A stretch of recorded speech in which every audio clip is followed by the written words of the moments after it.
Right now, Pittsburgh's best sports show is about to begin. Call us or tweet us. We've got things to talk about on the Ireland Contracting Nightly Sports Call. Good evening, everyone. Welcome inside the Fan Cave. This is the Ireland Contracting Nightly Sports Call. Bob Pompeani at 412-575-2600. You can also hit us up on Twitter at KDPomp, at Chris Mueller PGH. Chris is up at 93.7 The Fan, and the big story tonight is one that we really didn't want to hear about, and that would be Will Howard fractured a finger in his throwing hand. Even though it doesn't appear to be headed to surgery, he will miss the balance of the preseason. That includes all three of these games, it would appear. And what a missed opportunity, Chris. This is a guy who, being a sixth-round pick, he was going to get most of the time in these games, because once the regular season begins, then all of a sudden those reps are cut down to virtually none for a third-string quarterback. So your take on this, and how does it impact him moving into next year when he might be competing against some other quarterback who's drafted? These are going to be valuable reps for him, because I think when you get into the preseason and you have a guy like this who's a later-round pick, who in his case does come from a big program that we know Mike Tomlin likes to draft players from, the thing you're really finding out if you're the Steelers is, can this guy do the basics, right? Can we trust him to go in there if he's going to be maybe a backup someday for us, maybe not this year, and just kind of execute the offense, show a command of an NFL huddle, adjust to the speed of the game, all those things. And as you said, he misses the 3-week window, the exact 3-week window on the calendar where he would get to prove that he could do all of those things, and would probably, let's be honest, of all four of the quarterbacks on the roster, he was probably slated to play the most in the preseason, and now that's completely gone. No question about it, and you wonder about Aaron Rodgers, how much time he gets. That is the subject of our KDKA.com Connect poll tonight. How many series should he get in the opener in Jacksonville on Saturday night? None, 1, or 2, and so far 2 is at 60%, which won't happen.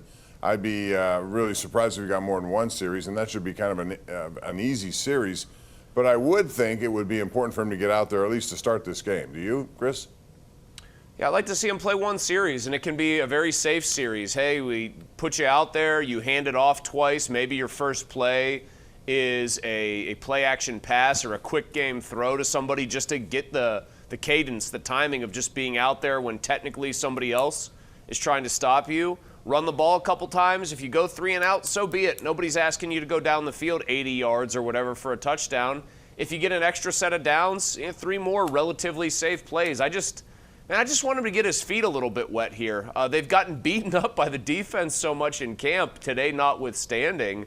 I'd like them to actually get to go against, and him to get to go against somebody else that's wearing a different colored jersey. But I think one series is plenty. That's all I really want to see out of him. 2 series is not going to happen, even though I think there are a lot of people that want to see it happen, judging by that poll. Mm-hmm. Well, we might see more of him next week when Tampa comes to Pittsburgh. That's the only home game, and normally those guys will play a little bit more in those games.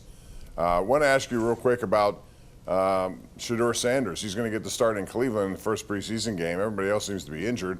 They brought in Tyler Huntley. They now have 6 quarterbacks there, counting Deshaun Watson. The old wisdom, Bob. They say if you've got 6 quarterbacks, you really have none. You really have none. And who do you think is going to win that derby?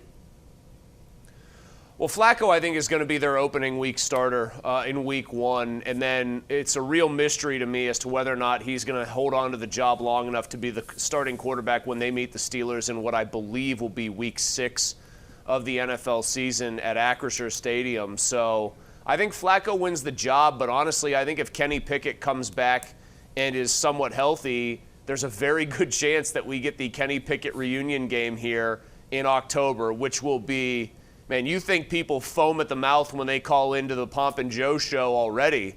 My goodness, will the run-up to a Kenny Pickett returning back to start against the Steelers, yes, that will be hype level off the charts, even if both teams are scuffling at that point. I totally agree with that. 412-575. 2600 is the number to call. We'll talk about the Pirates. They also lost tonight to the Giants.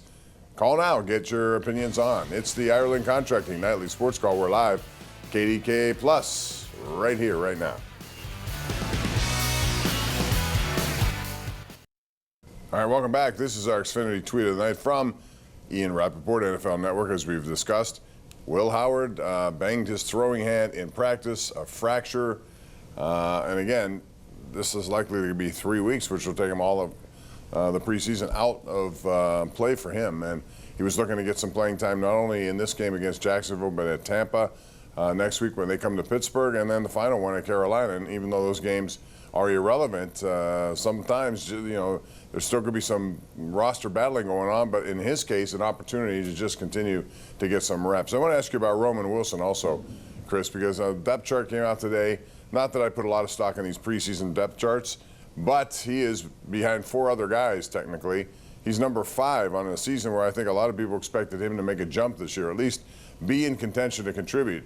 What do you think of his preseason so far, and the fact that he had a good day today, but your expectations of him for this year would be what?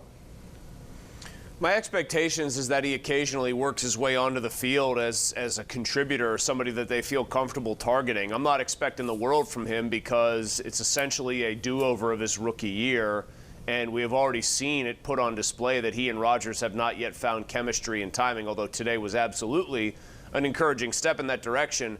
You just kind of look at how they figure to line up a lot, going a lot of 12 personnel, going 2 tight ends.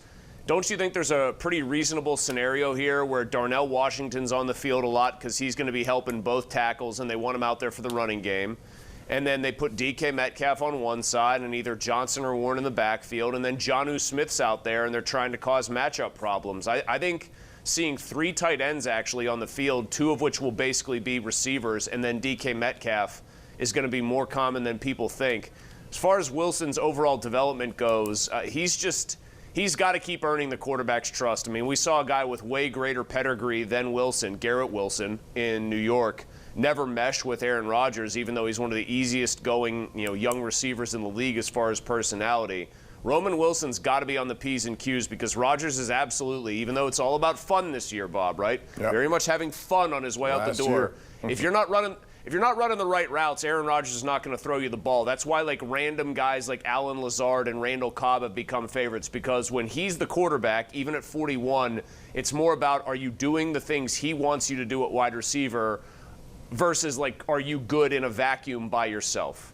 412-575-2600 is the number. We have our number 1 Cochran Go One Better caller of the night tonight, and that would be Chuck in Uniontown, who no doubt wants to opine about the Pirates and their loss tonight to San Francisco. Chuck, what's up? Hello, Chuck.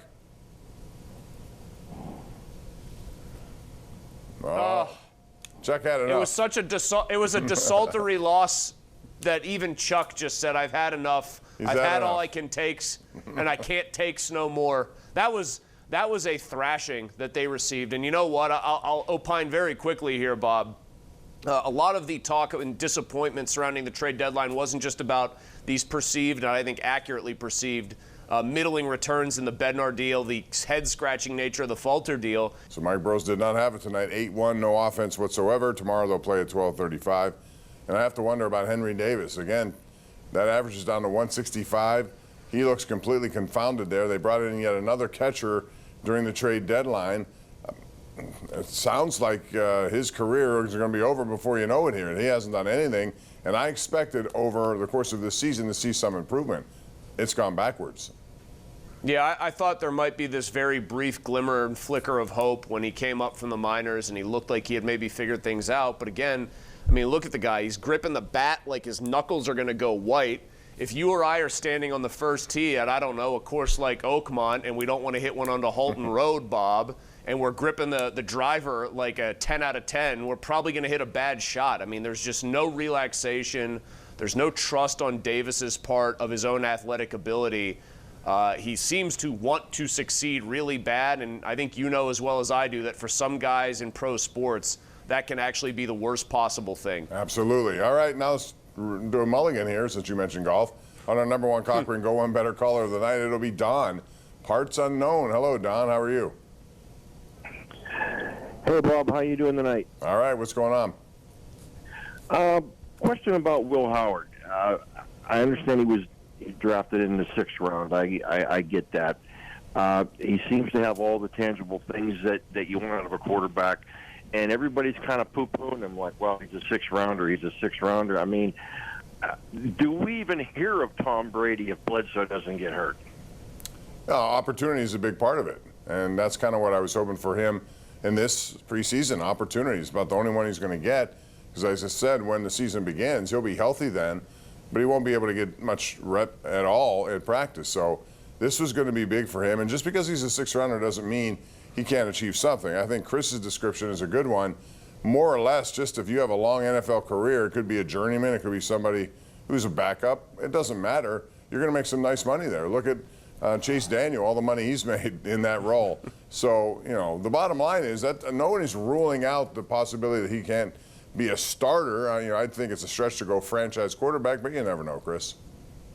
Well, hold on. I mean, Brady's the exception that broadly speaking, proves the rule when it comes to sixth-round quarterbacks. Everyone can cite precisely one guy who had this exceptional Hall of Fame career. Matt Hasselbeck was a good player, obviously got to a Super Bowl. I think we know how that one ended for him. Mark Bulger, Central Catholic, West Virginia.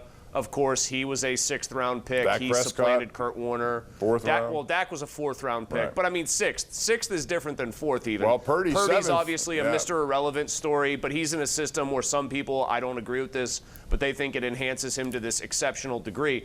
Let me just say this. Again, this has been my just steady point. And it's, by the way, being a good backup is a valuable thing in the NFL. Mason Rudolph kind of proved that as a third stringer a couple of years ago, getting this team, dragging them into the playoffs. It's not like a knock on the guy if he ends up being a sixth-round pick who has a 10-year career as a backup. That would be pretty successful. But again, if you're looking at 6'4", 238 or whatever he weighs, and you're saying he's the exact same dimensions as Josh Allen, there is probably a reason why Josh Allen went in the first, 10 picks, or was the 8th pick of the draft, and Will Howard was 185. Like, just because a guy has the measurables, and even if he went to a big school, it doesn't mean that he projects to be an NFL star. And I guess that's what's been mildly annoying and somewhat frustrating about a lot of the discourses. People are seeming to ignore this major fact here. The guy went where he went despite all these things people like about him. That means the people who really know this stuff probably see something different on tape. Let's squeeze in Bob in Pittsburgh before we go to a break. Hey, Bob. Hey, how are you? All right, what's up? Well, my question is, if they get rid of Charrington, what guy's going to want to come into this town and become general manager when you've got Nutting, who probably still has his communion money stuffed away somewhere, and then not going to give the guy the opportunity to spend? Well, the answer is someone who wants to make $2 million a year in a role that he probably would be guaranteed to have 5 years.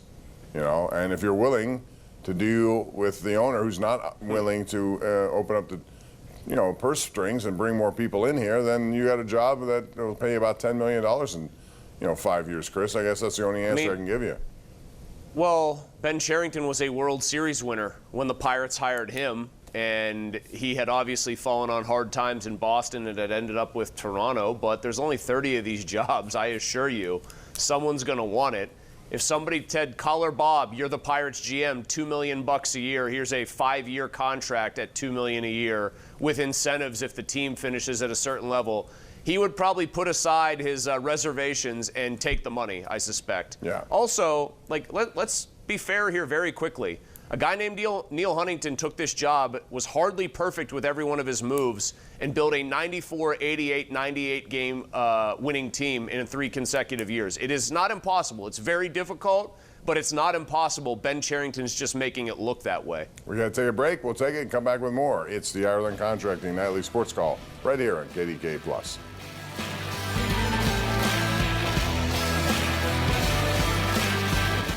Ken Rice is standing by with a preview of what's coming up tonight at 11 on KDKA-TV. Ken? Yeah, Bob, we're covering breaking news. A deadly motorcycle crash in Brentwood, plus a woman accused of keeping her grandkids in squalor with no food, no water, and the warning from police about a medieval weapon showing up on local streets, all coming up at 11. All right, Ken, thanks very much. I have to ask you, Chris, before we go, about Penn State. Ranked 3 in the coaches poll. Many people believe in the media poll that they're going to be the team to beat in the Big Ten. They got everybody back. Is this year James Franklin bucks the odds, wins a national championship because he's set up to do it, it looks like? Well, the problem for Penn State is this. They can have a quarterback who is probably going to go in the first round if he has a good year, who looks the part of a pro franchise quarterback and has the skill set you'd want. In the trenches, they've got everything you'd want. They have a bunch of guys who will definitely play on Sundays, or on Sunday. They will just they've reloaded on both sides of the ball in the trenches. They can have two great running backs like Singleton and Allen who are dynamic in different ways and I think scary for just about everybody to stop. And they can have completely revamped the receiver room with a bunch of transfer portal guys, all of whom have pretty impressive credentials to varying degrees, right? You could do all that stuff.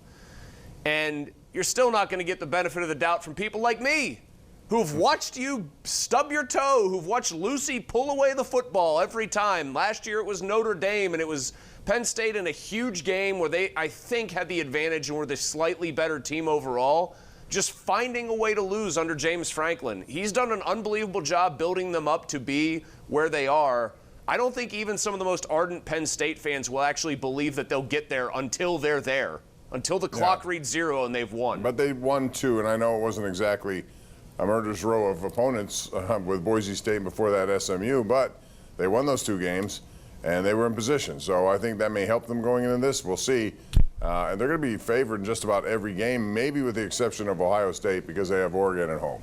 That's going to do it, Chris. Thank you. We appreciate it. And we thank all of you for calling tonight. Do it again tomorrow night, same time, same channel, 412-575-2600. Ireland Contracting, Nightly Sports Call, signing off. We'll see you tomorrow.